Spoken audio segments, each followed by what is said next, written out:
Setelah tangan lang, yung busy yung kanta ka nakaliatan ni Kang. Oke. Pindah kan? Tama. Asan yung gelombang ng depan dia?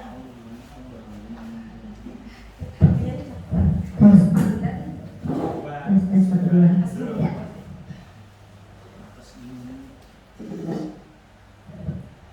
Bismillahirrahmanirrahim.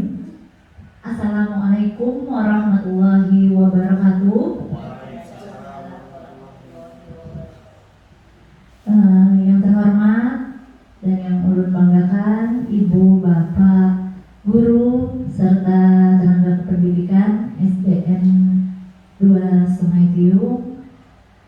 Hari ini kita akan bersama-sama di tempat ini berkumpul untuk mengamati, menyimak bersama-sama pemaparan dari rekan kita calon guru penggerak, yaitu Ibu Krisdian Anggraini, mengenai aksi nyata beliau tentang budaya positif. Nah, pertama-tama marilah kita panjatkan dulu puji dan syukur kehadirat Allah Subhanahu wa Ta'ala, karena atas limpahan rahmatnya lah hari ini kita bisa berkumpul di tempat ini dalam keadaan sehat walafiat, tidak kurang satu apapun ya. Tak lupa pula salawat serta salam kita haturkan keharibaan kita junjungan Nabi besar Muhammad SAW beserta sahabat, kerabat dan pengikut beliau hingga akhir zaman. Ibu dan Bapak yang Allah hormati, kenapa ini penting disampaikan? Karena ini memang merupakan suatu informasi yang harus sama-sama kita ketahui.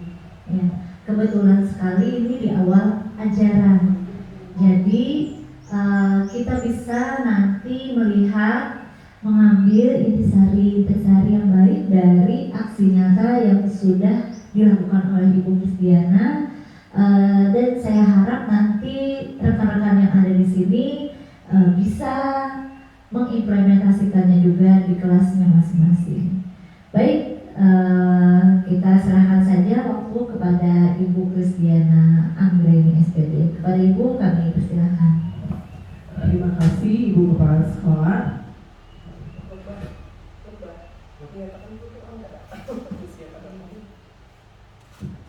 Mohon izin berdiri ya Bu ya.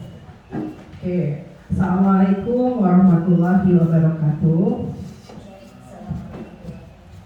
Terima kasih atas kesempatan dan waktunya yang telah diberikan kepada saya, karena pada hari ini saya menjalankan tugas dan menyelesaikan tugas saya di modul 1.4, yaitu budaya positif, di mana tugas di modul 1.4 ini adalah berbagi praktik atau berbagi dalam bentuk diseminasi, yaitu tentang budaya positif.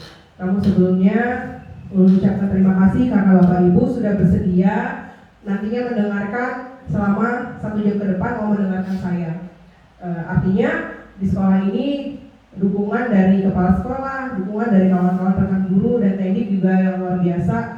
Itu yang sangat mengharapkan, karena tanpa dukungan pian-pian seberdataan mungkin tidak bisa sampai di titik sekarang.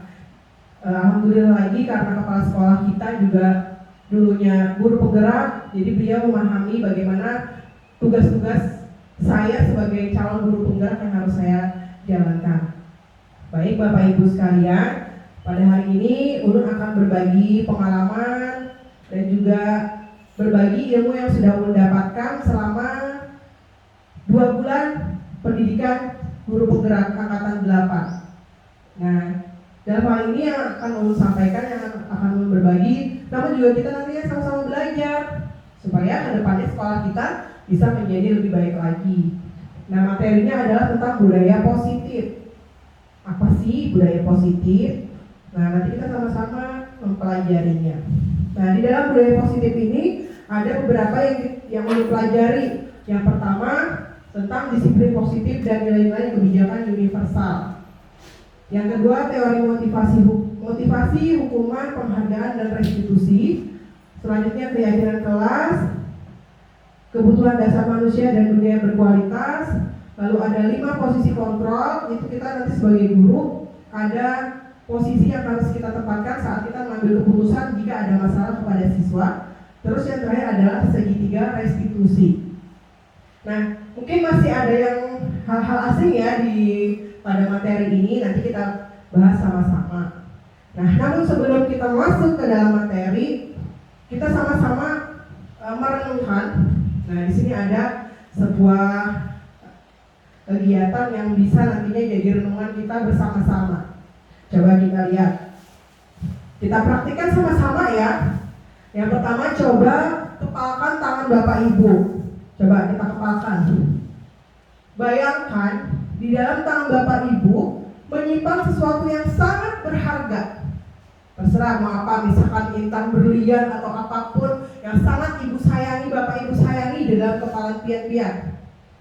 Bapak Ibu perlu menjaga benda tersebut sekuat tenaga. Berarti kepalanya harus diapakan? Sekuat tenaga kita kepalkan.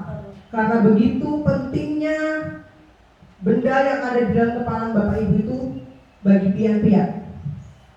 Nah, sekarang kita bayangkan ada seseorang yang berusaha mencoba dari segala arah ingin membuka kepala tangan pian tadi dengan cara membujuk, menghardik, pokoknya dengan segala cara dia menggoda kita supaya kita mau membuka. Bahkan mungkin ada yang menyogok duit, menyogok uang supaya pian mau membuka. Nah, kira-kira apa yang pian-pian lakukan? Siapa yang mau berkenan mencoba menjawab? Bu Mala? Apa yang pian lakukan kalau ada seseorang yang ingin sekali membuka? Apa pian lakukan? Misalkan saya tidak mau membuka atau bertahan atau saya bendanya bisa diserahkan. ya nggak usah. Apa yang pian lakukan jika ada seseorang yang ingin merebut membuka? Karena ini bagi ulun sangat berharga, jadi tetap ulun pertahankan kada diberikan kepada siapapun. Oke. Berarti dari Ibu Mala akan mempertahankan sekuat tenaga ya Bu Mala ya. Ada lagi? Mungkin Ibu Emma? Kalau ini ibaratnya di dalam sini ada suatu intan berlian yang sangat besar. Tiba-tiba ada yang menyogok Ibu Mala nih. Ibu Mala, Bu Emma dengan uang. Kira-kira dilepaskan dari genggamannya? Silakan.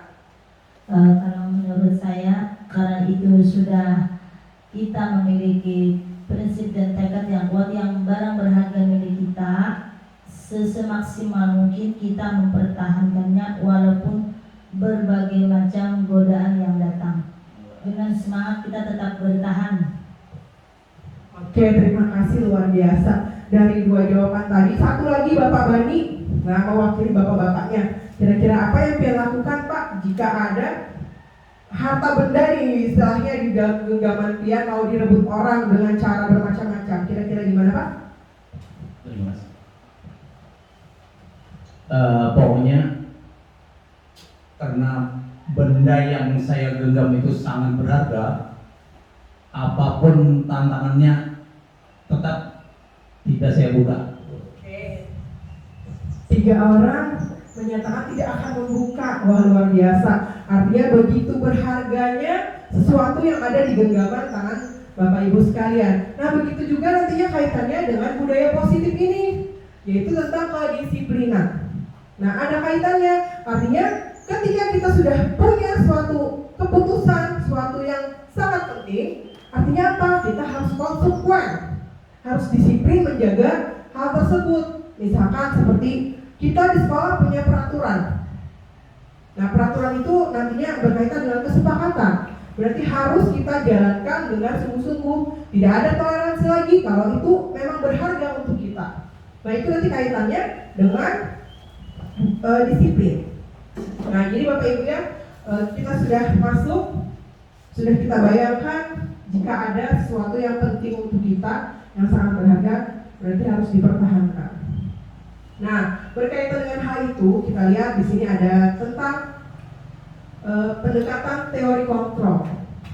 Nah, di sini ada di sisi positif bahwa Anda tidak dapat mengontrol orang, hanya Anda yang dapat mengontrol diri Anda. Artinya ketika kita diganggu atau istilahnya kita dalam mempertahankan sesuatu, kita tidak bisa menyuruh orang, kamu harus begini, kamu harus begini, kamu jangan seperti ini. Tidak, artinya kita harus kembali ke diri kita sendiri. Kita yang mengontrol diri kita yang mengingatkan diri kita sendiri. Karena kalau mengingatkan orang lain, mungkin sulit ya. Nah, mungkin bisa bertentangan. Kembali lagi kita harus mengontrol diri kita sendiri. Kita tidak dapat mengontrol orang lain. Nah, itu adalah di dalam teori kontrol. Yang kedua, semua perilaku memiliki tujuan. Ketika kita tadi mempertahankan genggaman tangan kita yang sekuat tenaga, kita punya tujuan. Tujuannya apa? Untuk mempertahankan sesuatu yang memang kita pegang. Nah, itu. Terus lagi ada model berpikir menang-menang. Orang yang ingin merebut punya kita tadi juga berpikir, aku harus dapatkan ini. Kita juga, aku harus nih, nggak boleh ganggu gugat. Itu artinya perilaku berpikir menang-menang. Yang keempat, kolaborasi dan konsensus menciptakan pilihan-pilihan baru. Artinya jika kita berkolaborasi, bekerja sama, itu nantinya akan ada hal-hal baru lagi. Selanjutnya, realitas kebutuhan seseorang itu berbeda-beda. Setiap manusia itu, kita pun berapa orang nih? 13 orang. Pastinya punya tujuan berbeda-beda gitu. Nah, masuk ke materi tentang disiplin. Menurut Ki Hajar Dewantara, berkaitan dengan di sekolah kita, untuk menciptakan murid yang merdeka, nah karena kita sudah masuk ke kurikulum merdeka, syarat utamanya adalah harus ada disiplin yang kuat. Nah, nantinya juga berkaitan dengan profil pelajar Pancasila. Jangan hanya siswanya, tapi juga gurunya, ya. Sambil pantau apa? Kalau ada orang. Nah, disiplin itu berasal dari kata disiplina, artinya belajar. Disiple artinya murid atau pengikut. Nah, disiplin berkorelasi dengan disiplin diri. Disiplin diri dapat membuat seseorang menggali potensinya kepada sebuah tujuan, sesuatu dihargai dan bermakna. Misalnya seperti ini, kita mau, ibu-ibu nih ya, kita mau program diet. Nah, kira-kira apa sih yang harus kita lakukan? Yang pertama, apa? Widya, kira-kira Widya? Niat. Nah, setelah niat aja kalau makan-makan terus gak jadi ya. Nah, mengatur pola makan. Mengatur pola makan itu artinya misalkan dalam waktu sebulan apa yang harus kita makan itu ya, pola makan ya. Kira-kira apa lagi? Kalau kita mau diet dengan sungguh-sungguh, olahraga itu terus-terusan, nggak hanya 1 bulan stop nanti kembali lagi. Nah, itu berkaitan dengan disiplin. Artinya kalau kita mau diet, tujuan kita mendapatkan body yang bagus, body yang ideal, kita harus disiplin dalam melakukan sesuatu program. Misal program sehari makan 2 kali saja, olahraga 2 jam dalam sehari. Nah, itu kan harus konsisten, disiplin, dan terus menerus, sehingga tujuan kita untuk mendapatkan body yang ideal itu bisa tercapai. Nah, begitu. Itu juga dengan di sekolah kita, ketika kita ingin membuat sekolah kita menjadi sekolah yang baik, sesuai harapan, anak-anaknya berkarakter pelajar Pancasila, kita harus disiplin menerapkan itu di sekolah kita. Nah, berkaitan dengan itu, kita perlu ketahui nilai-nilai kebijakan universal. Nah, sifat-sifat positif manusia yang merupakan tujuan mulia yang ingin dicapai setiap individu, ini pengertiannya ya. Nah, setiap perilaku manusia itu memiliki tujuan. Jadi setiap perilaku kita seperti yang saya contohkan tadi, kita mau diet tujuannya apa? Kita mau diet itu tujuannya apa? Nah, kalau kita di sekolah, tujuan kita misalnya menerapkan gotong royong. Apa tujuan akhirnya? Berarti supaya anak didik kita nantinya mempunyai karakter profil pelajar Pancasila. Gitu. Selanjutnya, nah, di dalam diri manusia itu ketika melakukan suatu perilaku, dia punya motivasi. Ada yang dari dalam atau motivasi intrinsik, dan ada juga motivasi ekstrinsik. Kalau yang dari dalam itu berasal dari dirinya sendiri. Misalnya kita datang tepat waktu. Tujuannya apa untuk diri kita ini? Motivasinya apa?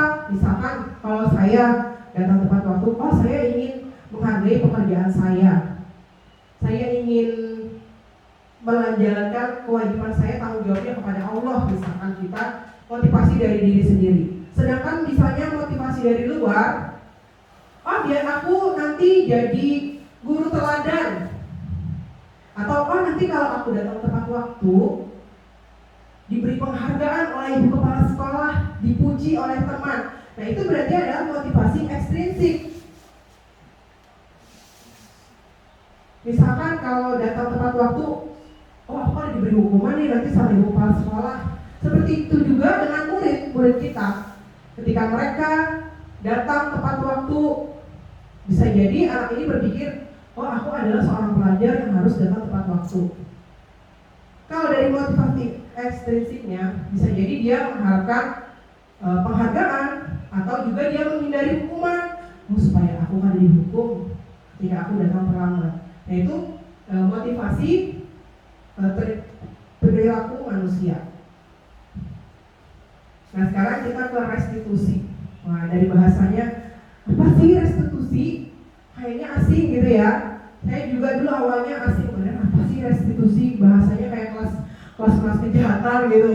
Ternyata memang berkaitan nantinya dengan bagaimana kita menyelesaikan kasus. Namun kalau di sekolah kan kasusnya anak-anak didik kita aja. Nah di sini restitusi adalah proses menciptakan kondisi bagi murid untuk memperbaiki kesalahan mereka, sehingga mereka bisa kembali pada kelompok mereka dengan karakter yang lebih kuat. Bapak Ibu, sekarang dulu tanya, kira-kira dulu waktu Pian SD, Pian pernah ada dihukum lawan guru Pian?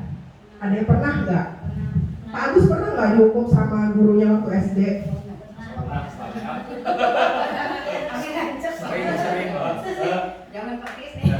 Sering Bu kalau dihukum karena datang telat. Kira-kira hukumannya apa yang diberikan oleh?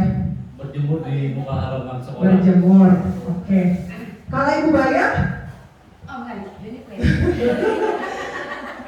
Bu Baya pernah nggak diberi hukuman waktu SD, SMP, atau SMA gitu? Pernah. Waktu kelahi udah rendam. Hukumannya apa Bu? Dipanggil, terus? Diberi nasihat. Oh, diberi nasihat. Ada nggak yang pernah sampai dipukul pakai sapu, pakai penggaris? Ada nggak? Jujur kalau saya dulu pernah. Nah, gara-gara mencuri kebun itu di samping sekolah saya itu ada kebun karet. Nah, biasanya kan anaknya karet itu apa biji itu namanya pedak ya? Nah, sebenarnya pedak itu dibudidaya oleh si orang itu, tapi kami ambili biasa mainan yang apa tuh dicatok itu. Nah, main pedak. Akhirnya kami dipanggil, dihambat pakai penggaris. Dan itu sampai sekarang masih saya ingat. Dan gurunya masih ada. Nah, jadi ketika kita diberikan hukuman, mau zaman 20 tahun yang lalu, kita akan selalu ingat. Apalagi kalau hukumannya berat, bersihkan WC. Oh, aku kelas 5 SD suruh bersih WC. Nah, itu akan kita ingat. Nah, sebenarnya kalau hukuman itu kita tidak bisa mendidik anak, malahan justru membekas ke dalam hati anak sampai sekarang. Nah, seperti apa yang kita alami, seperti Pak Agus, Bu Baya, artinya pernah diberi hukuman di waktu masa kecil. Jadi mereka ingat. Nah, nantinya dengan restitusi ini kita memberikan pengalaman yang baik untuk anak ke depannya. Tidak meninggalkan jejak rekam yang tidak baik atau dendam. Mungkin kalau dendam sama guru enggak ya. Cuman pasti ingat. Nah, kita mengharapkan nanti ke depannya anak-anak kita itu punya pengalaman yang baik, bukan yang diingat ini yang jelek-jeleknya aja. Nah, restitusi itu membantu murid berpikir tentang orang seperti apa yang mereka inginkan. Nah, tujuan mulianya apa nanti ke depannya, dan bagaimana mereka harus memperlakukan orang lain. Gitu. Jadi kalau ketika kita ingat dengan hukuman, oh aku dulu dihukum guruku seperti ini, ketika ia besar nanti bisa jadi anak ini mempraktekkan. Nah, mudah-mudahan jangan. Makanya kita mulai menerapkan nanti restitusi ini. Gampang kok Bu sebenarnya restitusi ini. Nah, nih yang ulun disahkan tadi, dalam pemberian hukuman, sanksi itu efeknya nanti seperti ini. Kalau dalam hukuman itu sesuatu yang menyakitkan harus terjadi, betul ya? Ketika kita dihukum, diberikan hukuman, walaupun cuma bersihkan WC, artinya itu adalah sesuatu yang menyakitkan. Nah, sanksi juga seperti itu, sesuatu yang harus terjadi. Misalkan si anak datang terlambat, gurunya beri hukuman putih sampah, artinya itu harus terjadi, harus dilakukan. Nah, hukuman tidak nyaman untuk murid atau anak jangka waktu panjang, seperti yang belum bilang tadi, membekas di dalam ingatan si anak tadi. Nah, korban mendapatkan keadilan, murid akan tersakiti. Betul ya, seperti yang saya bilang tadi, disuruh bersih sampah, disuruh bersih WC, otomatis kan muridnya ini yang tersakiti. Perilaku pasif agresif meningkat. Akhirnya setelah kita berikan hukuman, bukan ada jerak, malah kayaknya ada yang menentang. Sistem tidak akan berjalan bila murid tidak takut. Betul sekali. Jika kita berikan hukuman, anak itu kalau dianya tidak menyadari, ya udah, sistem kita yang baik gak akan berjalan. Berlaku hanya pada sebuah institusi, tidak berlanjut pada kehidupan nyata. Artinya kalau di sekolah dihukum, ya udah di sekolah aja, di rumah tidak. Nah, biasanya hukumannya, peraturannya adalah ini, kamu harus begini.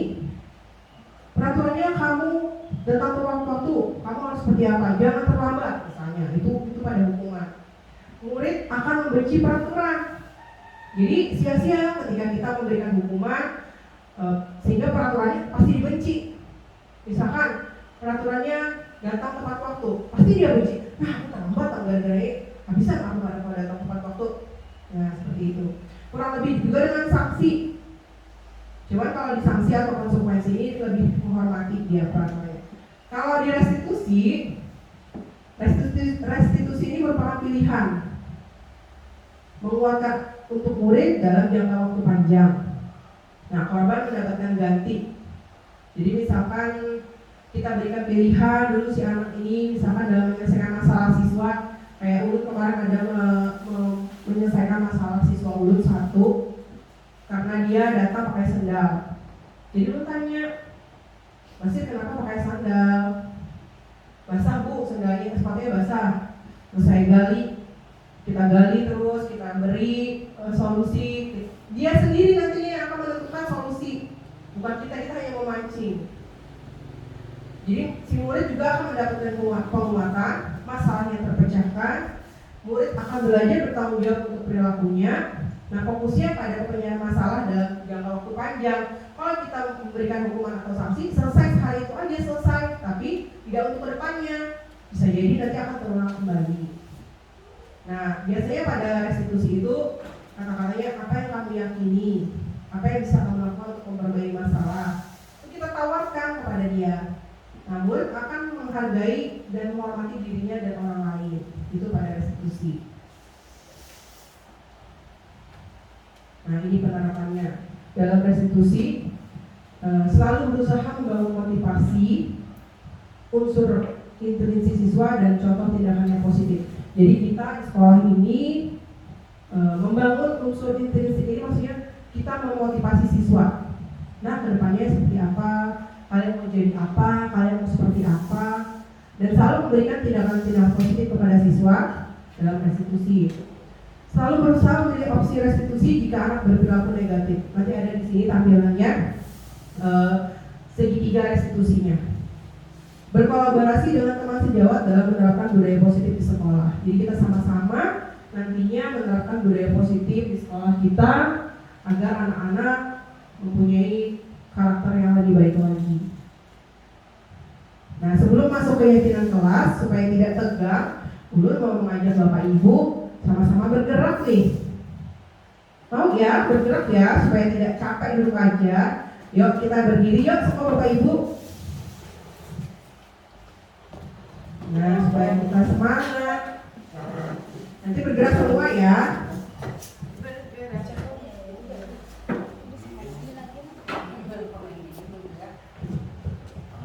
Ini nanti kita bisa terapkan juga di kelas. Musiknya aja, kalau misalkan nggak ada sini nggak apa-apa. Nah, kita bergerak sama-sama ya Bapak Ibu ya.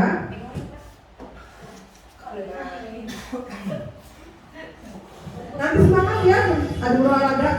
Ya, tangannya digoyang semuanya. Mulai mana bisa? Ya, semuanya. Jangan kalah sama yang dia. Iya, di tangan.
Ya, Bu.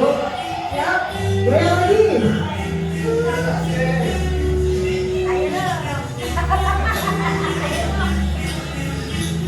Lagi ya.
Oke, terima kasih Bapak Ibu semuanya.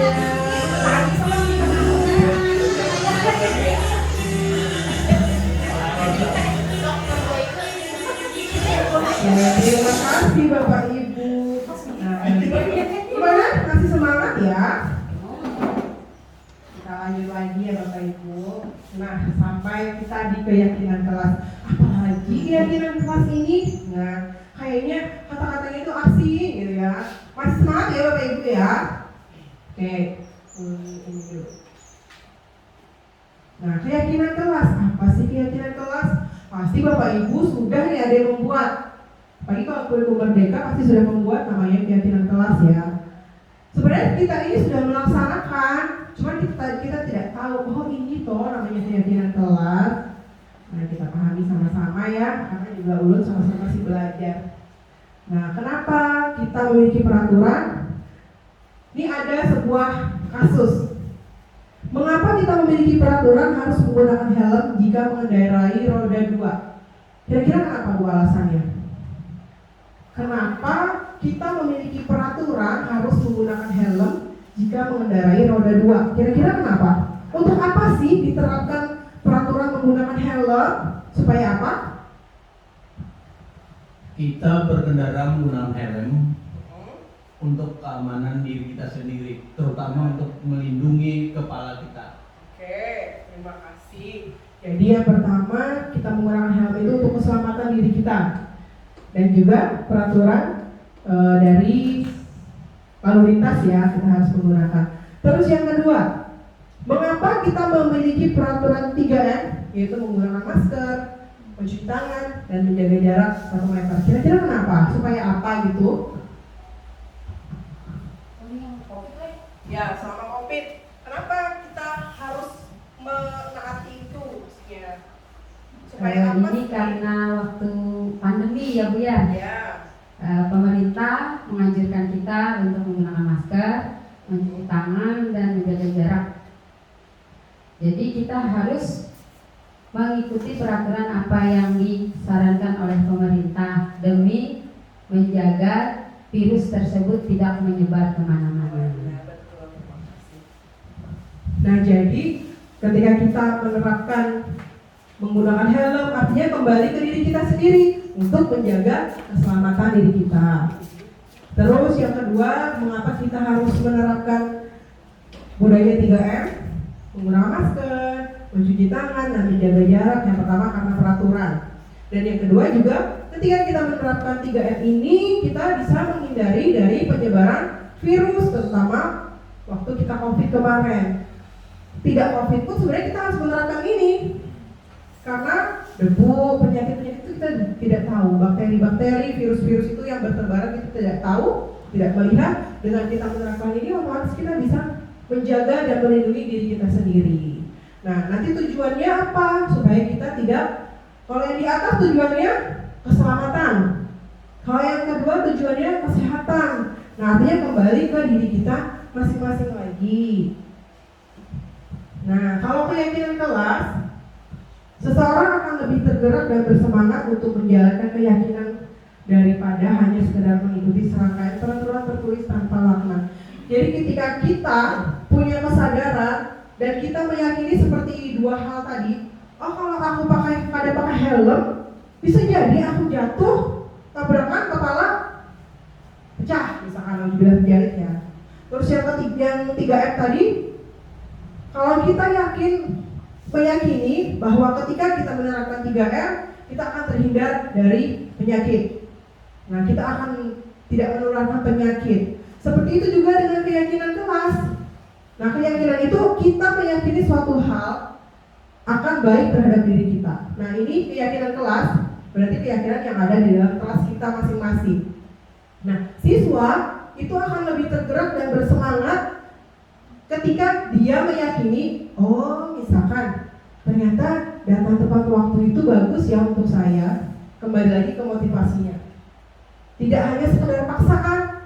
Misalkan di dalam kelas kita punya keyakinan kelas tidak boleh ribut pada saat guru menjelaskan, atau jangan ribut ketika guru menjelaskan. Nah, itu disepakati kan bersama-sama di dalam kelas. Misalnya lagi makan di luar, dilarang makan dalam kelas. Nah, mereka menyadari dan meyakini, oh kalau aku makan dalam kelas, kelasnya jadi kotor. Tapi itu harus disepakati dulu. Kalau dia keyakinan kelas ini nanti kembali harus menjadi kesepakatan bersama. Nah, jadi dia tidak hanya sekedar mengikuti atau menjalankan peraturan tanpa ada kesadaran dia masing-masing. Itu namanya keyakinan kelas. Jadi kalau keyakinan kelas itu disepakati dulu, baru punya tanggung jawab masing-masing. Nah, seperti itu. Jadi kalau cuma peraturan, biasanya kan kita peraturan nih. Peraturan itu kadang nanti ada yang melanggar. Tapi kalau keyakinan kelas, nantinya akan ada kesadaran diri siswa untuk meyakini bahwa ini adalah memang kembali nantinya ke dirinya masing-masing.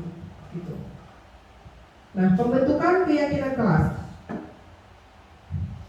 bersifat lebih abstrak. Jadi ketika kita mau membuat keyakinan kelas di dalam kelas kita masing-masing, itu seperti ini. Sifatnya lebih abstrak dalam bentuk positif. Kalau kita sama ini pernah lihat kan peraturan di kelas, Bapak Ibu pasti punya ya peraturan di kelas. Jangan makan dalam kelas, jangan suka membolos, jangan mencontek. Nah, kita balik kata-kata yang negatif itu, kita hilangkan kata-kata jangan itu supaya mereka lebih bersemangat. Misalnya, jangan terlambat ke sekolah. Bisa kita ganti dengan datanglah tepat waktu ke sekolah. Sehingga kesan dari kata-kata jangan itu tidak ada gitu. Karena kalau kita membuat kata jangan, kesannya kita memaksa.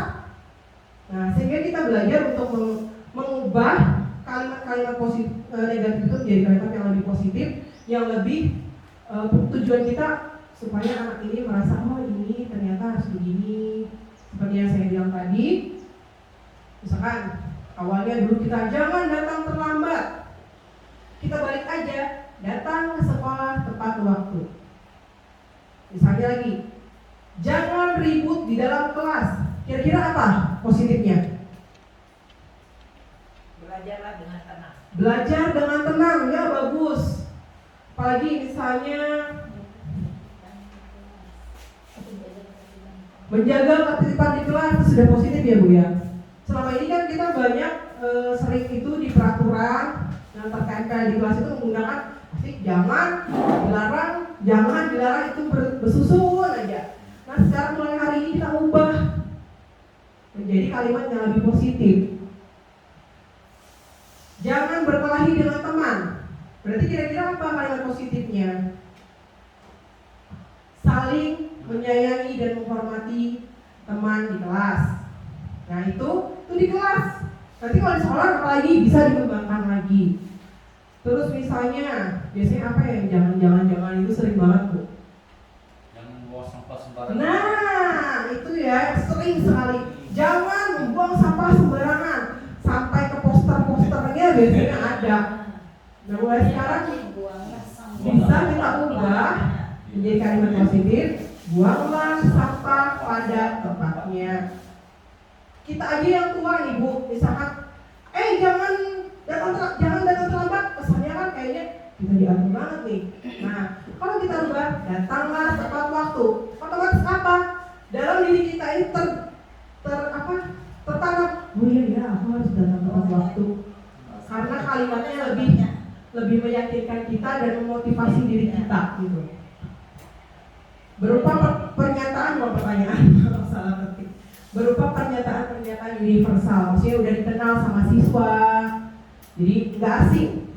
Seperti kalau tadi jangan buang sampah sembarangan, kita ganti buanglah sampah pada tempatnya. Artinya anak ini kan kenal, oh iya, buanglah sampah pada tempatnya. Kesannya kita tidak memaksa gitu. Terus tidak terlalu banyak, kada terlalu panjang. Misalkan tadi jangan buang sampah sembarangan, kita ganti simpel, buanglah sampah pada tempatnya, kan simpel, mudah diingat oleh siswa. Nah semua warga kelas ikut berkontribusi. Jadi ketika kita membuat keyakinan kelas, kita ajak semua siswa. Nah kita libatkan semua siswa, mereka maunya apa nih keyakinan kelas yang disepakati nanti. Misalnya anggap aja kita ini dalam kelas, Pak Agus berikan pendapat, Bu Mala beri pendapat, semua beri pendapat. Ketika ada pendapat anak yang masih menggunakan kalimat negatif, sama-sama kita ubah menjadi kalimat positif. Misalnya ada anak-anak yang memberikan pendapatnya untuk membuat keyakinan kelas masih panjang kata-katanya, kita persempit, kita buat yang menarik mungkin yang mudah diingat oleh siswa. Jadi semua warga kelas itu berpartisipasi dan berkontribusi. Artinya tidak ada yang kecuali mereka tidak turun. Nah itu. Ini prosedur pembentukan keyakinan kelas. Yang pertama, curah pendapat bersama anggota kelas. Ini biasanya kalau ulun kemarin sempat membuat, cuma tadi memvideokan waktu masih masa EPLS, karena di kelas 6 kan sudah EPLS-nya ya begitu ya Bu ya, nggak ada aktivitas seperti di kelas rendah. Jadi ulun membuat keyakinan kelas, itu sudah bertempel ada di papan tulis ulun ada contohnya. Jadi yang pertama curah pendapat bersama anggota kelas. Di kemarin ulun minta satu siswa untuk memimpin. Nah memimpin, mereka mengajukan pendapat, ulun beri kertas apa tuh namanya? Post-it. Nah kebetulan post-itnya berbentuk bintang. Jadi mereka menulis apa aja yang mau disepakati di kelas. Ya, seperti tadi misalkan si A jangan nakal di kelas, si B jangan main HP di kelas. Semua dikumpulkan. Nah satu anak mengumpulkan dengan cara menempelkan di dinding. Nah setelah itu mencatat masukannya sudah ya. Kalau lu tempel aja, mengubah kalimat negatif menjadi kalimat positif. Nah seperti yang saya bilang tadi, ketika ada siswa yang mengungkapkan pendapatnya dalam bentuk kalimat negatif, kita bisa ubah sama-sama. Nah ini kan pakai jangan nih, sebaiknya kita gunakan kalimat yang lebih baik lagi ya, supaya kalian punya tanggung jawab nantinya. Nah itu adalah mengubah kalimat negatif menjadi positif.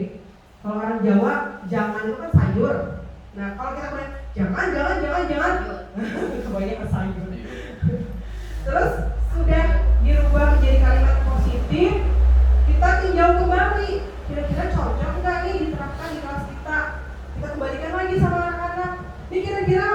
sepakati mau dijadikan keyakinan kelas kita atau tidak. Nah itu artinya kita meninjau kembali apa yang sudah diungkapkan oleh anggota kelas kita. Itu namanya meninjau kembali.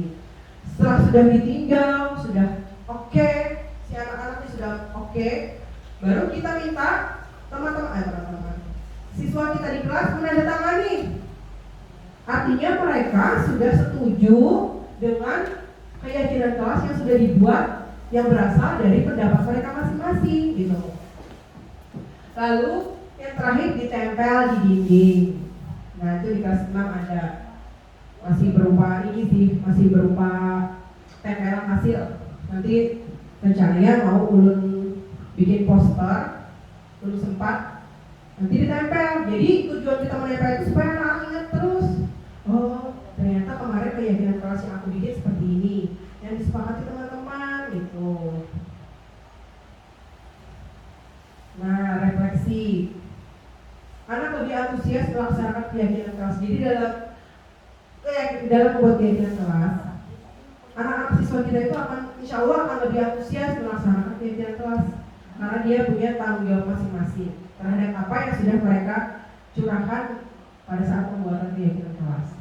Yang kedua, anak memiliki kesadaran diri untuk tanggung jawab jika tindakan mereka tidak sesuai dengan keyakinan kelas. Nah, jika tindakan mereka tidak sesuai dengan keyakinan, artinya ketika mereka anak murid kita sadar, oh aku ini ada sesuai keyakinan kelas, dia akan sadar sendiri tanpa gurunya negur. Anak yang tidak masuk saat curah pendapat tidak bisa menyalurkan gagasannya. Nah, tindak lanjutnya kita ketika sudah ada punya keyakinan kelas, setiap minimal 6 bulan kita revisi, kita evaluasi, perlu nggak nih direvisi lagi. Selama 6 bulan ini anak didik kita sudah sesuai nggak menjalankan keyakinan kelas yang kita buat. Kalau tidak, kita revisi. Misalkan di akhir semester, setelah bagi rapor, Bapak Ibu lihat, Bapak lihat ternyata ini banyak yang nggak melaksanakan dan kita harus revisi lagi, kita kembalikan lagi ke anak murid. Ini kenapa? Sampah kok masih berhamburan, sedangkan kalian meyakini bahwa buanglah sampah pada tempatnya. Nah berarti kan tidak sesuai, nanti harus kita revisi lagi, kita ingatkan lagi. Langkah tindak lanjut yang kedua, menyebarkan angket di form untuk mengantisipasi siswa yang tidak masuk sekolah. Ini misalkan si anak itu melanggar keyakinan kelas berupa suka bolos, gitu. Nah di sini ada sebuah permasalahan. Ini materi berikutnya tentang kebutuhan dasar manusia. Ini ada sebuah permasalahan yang nantinya berkaitan dengan posisi kita sebagai guru dalam menangani masalah siswa. Bisa dibaca ya. Bu Santi, nanti ulun tanya nih. Bu Santi seorang guru kelas 1 di SD Pelita Hati. Ini siap-siap guru kelas 1. Sedang bingung menghadapi salah satu murid di kelasnya bernama Doni.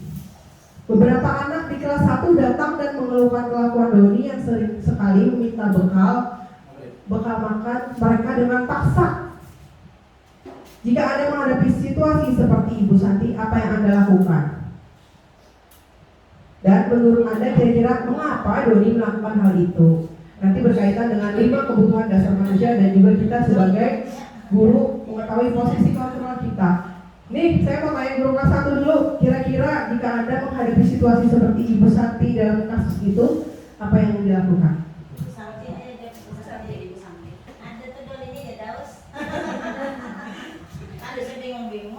Pertama, saya cari dulu apa penyebab dia suka mengambil atau meminta bekal teman-temannya. Bisa dari rumah tidak makan atau tidak sarapan. Yang kedua, kita panggil anaknya, kita nasihati. Kalau perlu kita panggil juga orang tuanya. Apa yang menyebabkan anak ini suka mengganggu atau meminta makanan teman-temannya. Nah, setelah tahu permasalahannya, kita cari solusinya. Misalnya, ibunya sudah tahu anaknya suka meminta bekal teman-temannya, jadi kita minta kepada orang tuanya untuk setiap hari juga membawa bekal si Doni. Kita minta untuk membawa bekal. Solusi yang kedua mungkin jam istirahat saya mungkin meminta kepada seluruh siswa untuk makan bersama dan saling berbagi. Jadi Doni juga bisa merasakan makanan teman-temannya, teman-temannya juga bisa merasakan apa yang dimakan oleh Doni. Jadi bisa saling berbagi lah. Nah mungkin itu saja. Berarti ini bagus ya, sudah bagus. Terus kira-kira menurut Ibu Emma dah, kira-kira mengapa ya Doni melakukan hal itu atau sampai melakukan hal tersebut? Kira-kira kenapa ya Bu? Bisa jadi gak punya uang kah? Atau gimana menurut Ibu nih dari masalah itu, Doni itu kenapa sampai melakukan itu? Kira-kira? Yang beranjak dari jawaban Ibu Mala tadi, kita kan dulu mencari apa permasalahan anak tadi. Kita nanya, mungkin bisa juga kita tanya si Doni tadi, kenapa jadi sampai misalnya mengambil bekal punya temannya, atau bisa juga faktornya kehabisan uang. Mungkin misalnya ada uang, cuma pas kepengen lihat punya teman diambilnya. Yang kedua, kemungkinan kedua karena dia bisa juga iseng ingin mengganggu temannya.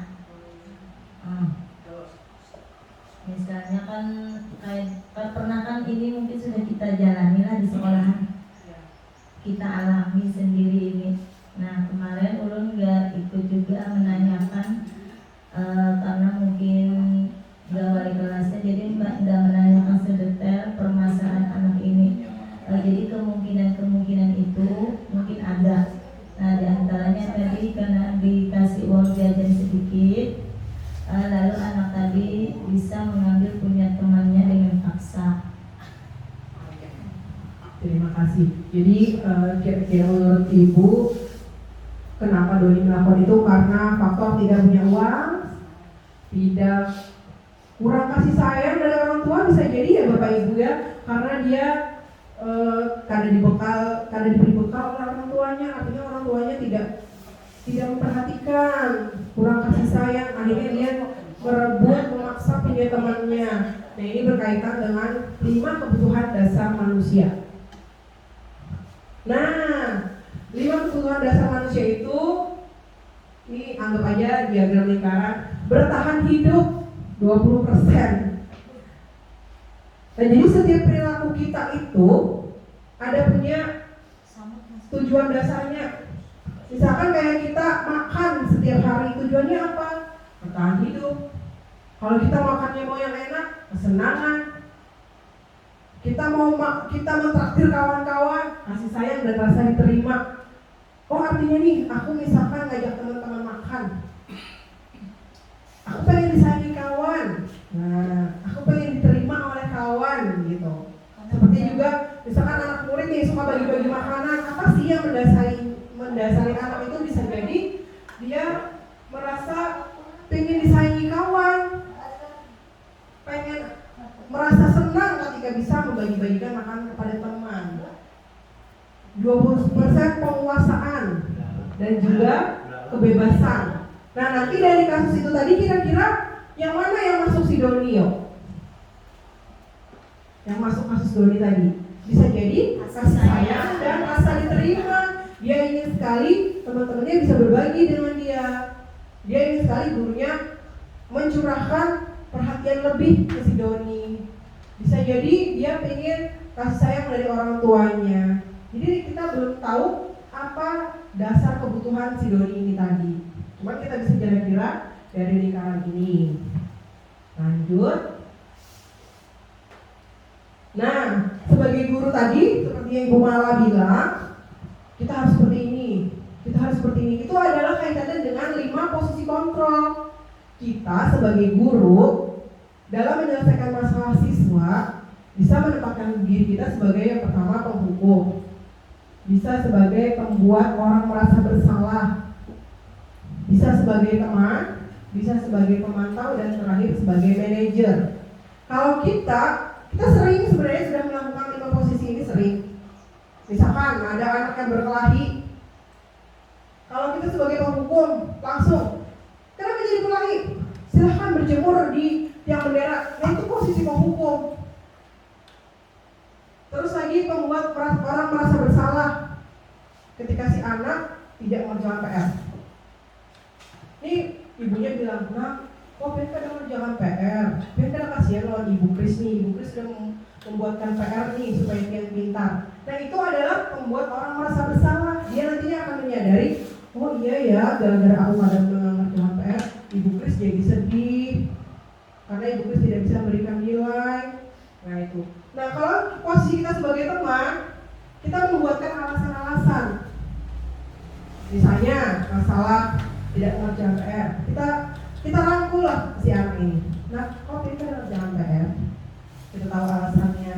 Ya seperti kita berteman seperti apa? Tidak memberikan hukuman, tidak juga membuat merasa dia bersalah, tapi kita sebagai teman. Itu. Terus memantau. Nah kalau pemantau ini kita bisa mengingatkan kembali apa, misalnya peraturannya apa gerang, kalau kalian mengerjakan PR kayak apa. Nah itu sebagai pemantau. Sedangkan manajer itu lebih kepada mengajukan pertanyaan-pertanyaan. Kenapa jadi gak ada mengerjakan PR? Semalam kemana aja? Apa aja? Guring jam berapa? Itu sebagai manajer.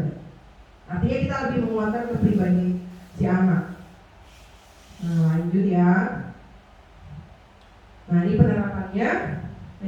Penerapan ini selalu berusaha memahami permasalahan terlebih dahulu dan tidak gegabah menghukum anak jika melakukan kesalahan. Jadi kita sebagai guru, kita setiap menangani permasalahan jangan langsung menghukum. Anak datang lambat, hukum. Usaplah, dibilang. Tulis 2 lembar buku. Tulis 2 lembar. Kita ada pilihan lain yaitu restitusi tadi. Terus lagi mencari tahu penyebab dan coba menggali kebutuhan dasar yang tidak dapat dipenuhi oleh anak tersebut sehingga melakukan hal negatif.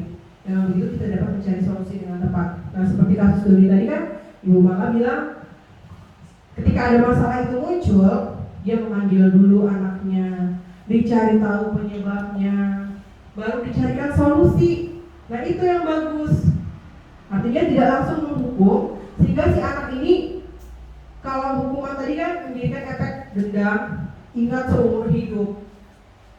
Nah ini kembali lagi supaya anak itu bisa mencari solusi untuk dirinya sendiri dengan tepat dan konsisten dengan keyakinan kelas, keyakinan yang dia yakini. Nah ini penerapan segitiga restitusi. Jadi restitusi itu bisa dilakukan dengan 3 tahapan.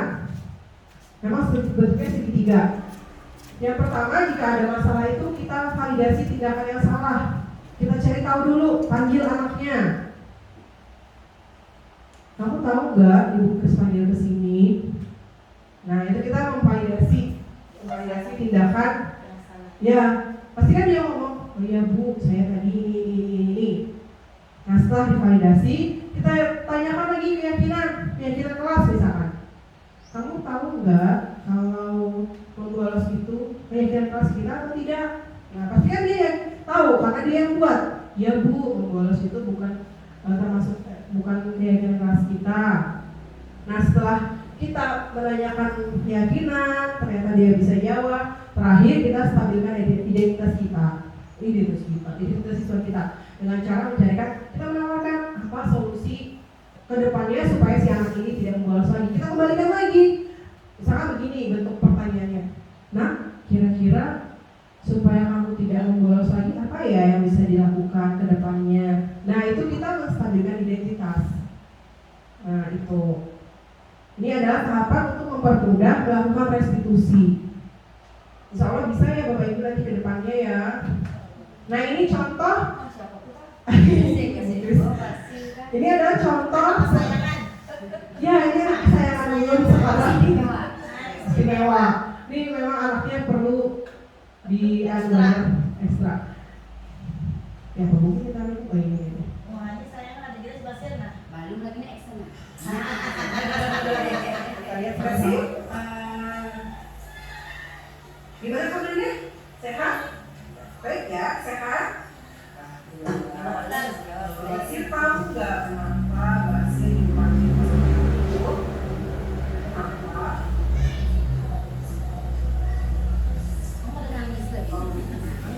Oh iya, pakai sendal ya, itu ibunya pas barisnya pada saat baris tadi pakai sendal. Ibu mau tahu, Basir kok bisa pakai sendal sekolah? Oh, hujanan. Hujan kapan hujanannya? Minggu yang lalu. Sekarang kok bisa hujanan? Dan sekarang di mana sepatunya?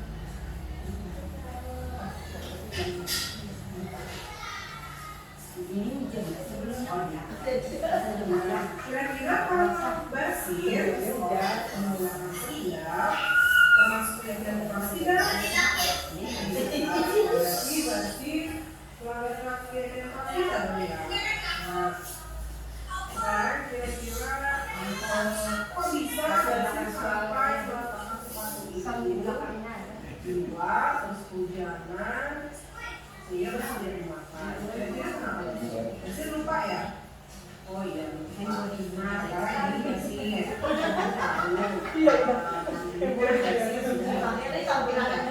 nggak apa, karena salah itu nggak masalah ya buat ibu. Setiap orang itu pasti pernah berbuat salah, seperti juga dengan ibu Kris. Saya sudah meyakinkan. Tapi kalau kita sudah pernah melakukan kesalahan, kita harus bertanggung jawab ya. Nah, makanya jangan lagi kita melakukan kesalahan yang sama. Nah, karena ini ibu panggil Basir itu kita mau cari solusi buat Basir nih, melakukan kesalahan Basir yang lupa pakai sepatu atau tidak pakai sepatu lagi ya. Kira-kira Basir mau nggak menyelesaikan masalahnya? Mau, oke. Sekarang ibu tanya, kalau depannya Basir nanti mau apa nih supaya Basir nilai yang seperti ini? Kira-kira apa ya? Sebenarnya kasusnya berbuat, cuma kita masih ada. Oh, bersih. Apa lagi Basir? Selain bersih.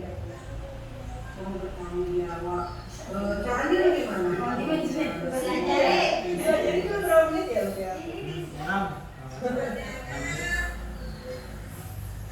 Oh, benar. Sepatunya sepatunya ya. Jadi Basir nanti terus sepatunya supaya apa? Tidak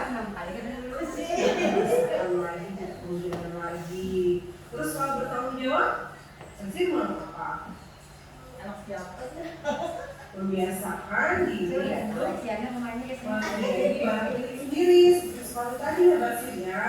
Jadi barang-barang milik sendiri punya Basir itu jangan sampai kelupaan. Apakah Basir sering nih lupa dengan barang-barang milik sendiri? Sering. Apalagi yang sering Basir lupa? Lupa. Jadi kalau pulang sekolah Basir taruh di mana tasnya? Basir lempar gitu ya. Nah, jangan lagi ya. Nanti ke depannya Basir harus punya rasa tanggung jawab terhadap barang milik pribadi sendiri. Ya, supaya tidak terjadi tidak memakai sepatu. Punya kemana-mana Nanti nah sekarang kalau Basir ingin menerapkan disiplin dan tanggung jawab, kalau di sekolah kan bisa dibagi untuk mengingatkan. Kalau di rumah kira-kira ada nggak yang bantu Basir untuk menyelesaikan masalah Basir? Siapa nak? Bapak, ibu. Oh, ada punya kakak ya berarti ya. Nah, di rumah kan sudah ada bapak, ada ibu, ada kakak yang siap membantu Basir nih untuk bisa Basir belajar disiplin, menempatkan barang-barang Basir dan juga bertanggung jawab. Selain itu juga nanti apalagi cara Basir supaya bisa disiplin. Buat kegiatan. Jadi ini nanti ya Basir buat aja nih sepatu diletakkan di rak sepatu. Basir tulis di kertas ya, buat poster gitu ya. Terus Basir bisa untuk pengingat Basir di rumah. Jadi barang-barang itu harus diletakkan sesuai tempatnya. Itu bangga sekali sama Basir. Basir punya masalah, Basir juga bisa menyelesaikan masalah, mencari solusi untuk permasalahan Basir. Jadi nanti kalau ke depannya Basir lupa, artinya Basir harus disiplin. Nah, sekarang kapan Basir mau menerapkan disiplin itu? Mulai kapan nih? Mau belajar? Mulai besok? Jadi besok Basir sudah bisa menerapkan disiplin tidak meletakkan barang sembarangan. Ya, dan juga harus bertanggung jawab. Itu adalah yang Basir. Apalagi ya kira-kira yang harus dilakukan supaya tidak lupa?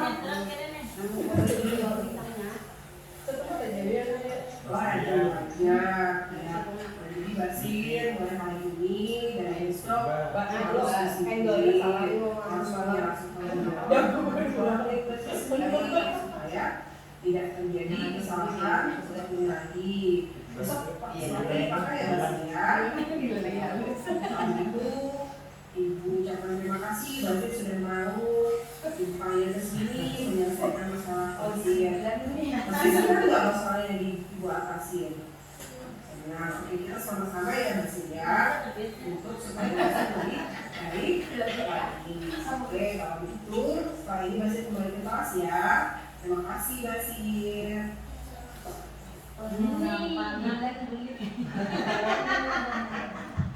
Ini ada satu lagi namun lu skip aja. Kami Oke. Nah, kalau yang tadi itu kasusnya anak murid Ulun memakai sendal ke sekolah pas balik, jadi Ulun panggil, Ulun bilang Basir nanti pada saat istirahat ke kantor ya. Dia belum tahu kenapa jadi dipanggil ke kantor. Ternyata dia setelah istirahat masuk itu baru dia paham ternyata dipanggil karena dia ada masalah. Nah, kalau kasus yang kedua ini penerapan restitusi di kelas ini, si anak ini mencontek. Nah, jadi ini ceritanya begini. Kita lihat juga ya biar kan penasaran.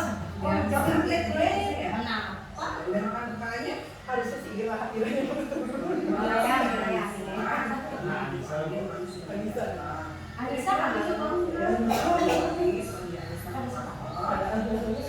oh perannya nih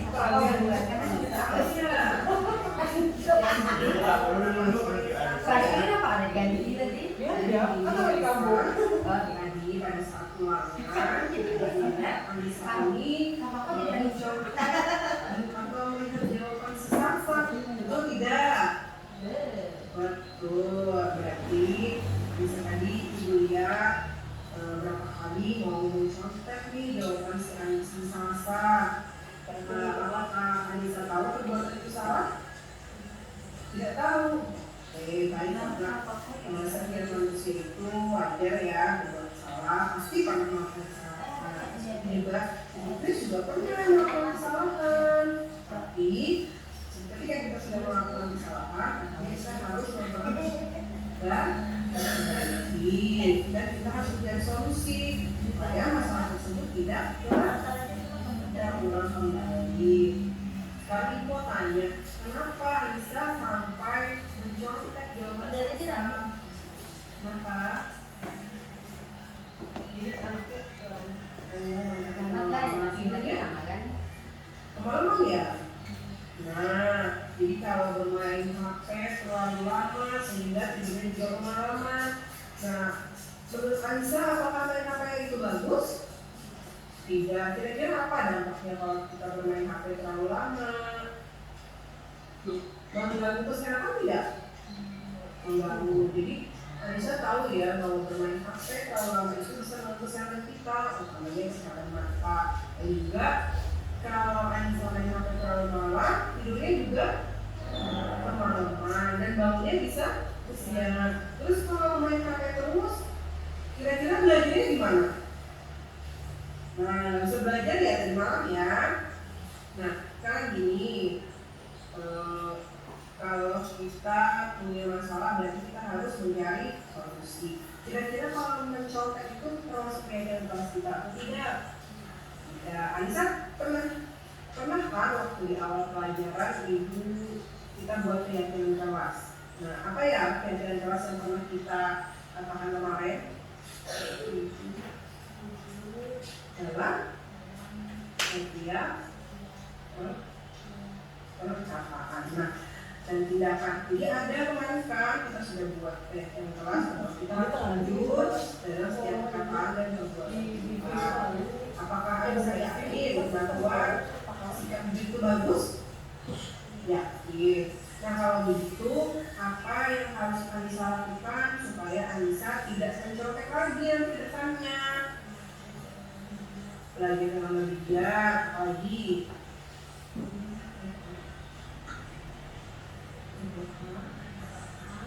Berdoa kepada Allah supaya apa? Gitu ya, bagus sekali. Jadi kita harus berusaha belajar semaksimal mungkin, memperbaiki diri ya juga ya saya. Dan kita jangan lupa berdoa kepada Allah supaya diberi kemudahan dan belajar.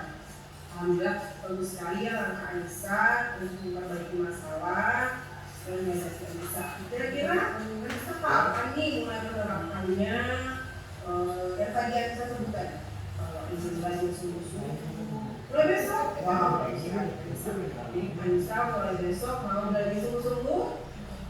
Harus mau apa tadi berdoa kepada Allah, lagi mengerjakan sesuai kemampuan ya. Nah, dia Anissa harus belajar mengerjakan sesuatu sesuai kemampuan Anissa. Kalau tidak bisa, artinya Anissa harus belajar lebih giat lagi. Jangan mencontek, maka mencontek itu kan tidak merupakan keyakinan keras kita. Nah, kembali lagi saya mengajar dulu pada ada dulu dan perbuatan dan kata-kata. Baiklah Anissa, kira-kira di rumah ada nggak yang bisa bantu Anissa untuk mengatasi masalah Anissa ini? Ada, siapa ada? Oh, ada bapaknya, ada ibunya, ada kakaknya. Jadi banyak dong yang mendukung Anissa dan mengingatkan Anissa untuk selalu memperbaiki dan belajar terus. Baiklah, sekarang Anissa mulai besok ya katanya mau menerapkan ya. Kalau begitu Anissa harus punya prinsip. Mulai hari ini, mulai besok Anissa tidak mencontek lagi. Kalau begitu jadi ya sama ibu ya. Oke, ada lagi yang mau ditanyakan sama ibu? Tidak ada. Berarti ibu anggap selesai ya masalah Anissa ya. Oke, ucapkan terima kasih Anissa. Sekarang kembali ke kelas. Nah, jadi kalau kasus yang kedua ini si Anissa ketahuan mencontek. Nah, jadi melihat selama pelajaran dia mencontek. Akhirnya nggak langsung saya. Kalau kita mungkin dulunya, Anissa jangan mencontek. Nah, ini lebih kepada kita jaga perasaan dia. Akhirnya saya panggil. Nah, di situ saya menerapkan restitusi dalam mencari tahu dulu benar nggak dia tadi mencontek. Ternyata dijawab benar. Terus kembali lagi, mencontek itu termasuk keyakinan keras kita tidak? Tidak. Berarti kan dia tahu nih. Baru kita tanya alasannya kenapa sampai dia mencontek. Ternyata alasannya karena dia tidak belajar pada malam hari, asik main HP, tidur terlalu malam sehingga tidak sempat belajar. Paginya ulangan, dia tidak bisa menjawab. Setelah itu kita tawarkan apa sih solusi yang nantinya bisa dia lakukan. Nanti dia bilang, nanti saya mau belajar sungguh-sungguh bu, mengurangi main HP, saya juga berdoa. Artinya dia punya pilihan sendiri, punya cara sendiri, tinggal kita mengarahkan saja gitu Bapak Ibu. Nah, ini contoh penerapan restitusi ulun dengan 2 kasus kemarin di kelas ulun. Mudah-mudahan kedepannya nanti kita bisa sama-sama ketika kita menghadapi masalah siswa atau siswa kita yang mempunyai masalah, kita tidak memberikan hukuman.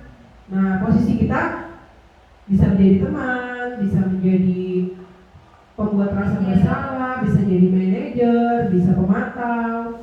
Nah, kita kurangin bagaimana kita menghindarkan kita memberikan hukuman. Karena kalau hukuman tadi sifatnya lebih kepada memaksa. Dan anak juga nanti ke depannya jadi pribadi yang lebih, oh ini aku karena dihukum nih. Bisa jadi dia menghindar. Misalkan sering terjadi di kelas kita ketika kita memberikan PR, si anak ini kadang masuk pada saat hari berikutnya pas pasti kalau ditanya, ini kenapa sih anak pada turun? Jawabannya, ya boy gak ada ngerjakan PR. Berarti kan dia malah menghindari. Nah, kita biasakan, kita terapkan restitusi ini di kelas. Mau di kelas, mau di sekolah. Artinya ketika ada kasus atau masalah siswa, kita bisa menjalankan restitusi ini. Lebih kepada kita menghargai pribadi siswa ini. Nah, mungkin sampai di sini yang perlu disampaikan. Mungkin ada yang mau ditanyakan, Bapak Ibu? Boleh? Kalau tidak ada, gue izin mengakhiri. Mudah-mudahan kedepannya kita sama-sama bisa memperbaiki lingkungan belajar kita, lingkungan sekolah kita menjadi lingkungan sekolah yang berbudaya positif. Anak-anaknya juga mempunyai karakter yang berprofil pelajar Pancasila. Salah hilaf mohon maaf. Mohon maaf juga atas segala kekurangan ulun. Mengakhiri, assalamualaikum warahmatullahi wabarakatuh. Kita beri aplaus dulu sama-sama untuk rekan kita Ibu Krisdiana Anggraini CGV Angkatan 8. Alhamdulillah Ibu Kris tadi sudah menyampaikan ya teman-teman bagaimana itu segitiga restitusi, bagaimana itu keyakinan kelas. Mungkin perlu dikuatkan lagi seperti segitiga restitusi tadi ya Bu ya. Ada 3 tahapan tadi ya Bu ya. Ada menstabilkan identitas dulu, kemudian memvalidasi dulu, kemudian menstabilkan identitas, lalu yang terakhir apa tadi ya? Lupa saya satunya. Menanyakan keyakinan dulu baru menstabilkan identitas. Nah, dari 3 tahapan ini kita sama-sama belajar ya teman-teman, bahwa kita kalau misalkan ada anak yang salah ya, itu sebaiknya kita jangan memarahi dia di depan teman-temannya, menegur dia di depan teman-temannya, ataupun menyelesaikan masalah di hadapan teman-temannya. Jadi seperti contoh Ibu Kris tadi, kita panggil nih yang bermasalah